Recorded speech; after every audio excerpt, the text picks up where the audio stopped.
Azanko nuku egogwe. Dekiko aklunoto.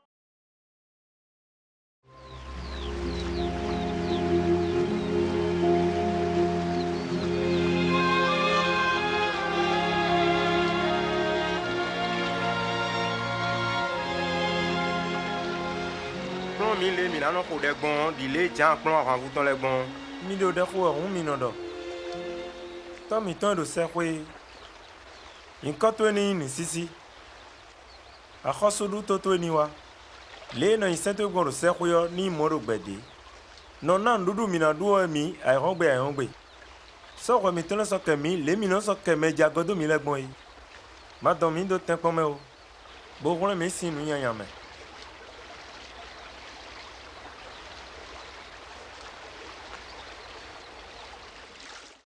Kalete Jesu na minu dekiko.